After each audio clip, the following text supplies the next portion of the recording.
Interlock education সেন্টারের পক্ষ থেকে সবাইকে স্বাগতম। আজকে আমরা ওয়ান্ট এবং লাইকের ভিতরে পার্থক্য বোঝার চেষ্টা করব।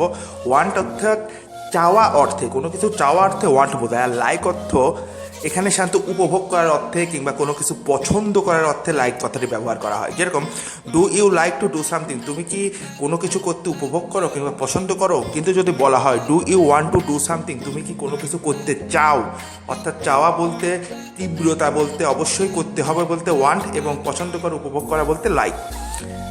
আর দুটো ওয়ার্ড হচ্ছে রিমাইন্ড এবং রিমেম্বার। রিমাইন্ড মানে মনে করে দেওয়া, আর রিমেম্বার মানে মনে রাখা।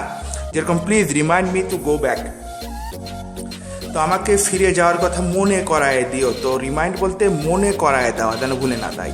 আর রিমেম্বার বলতে মনে রাখা। যেরকম I remember what you told me, আমি মনে রেখেছি তুমি আমাকে যা বলেছিলে। তো এই মনে রাখা বলতে কথা মনে রাখা।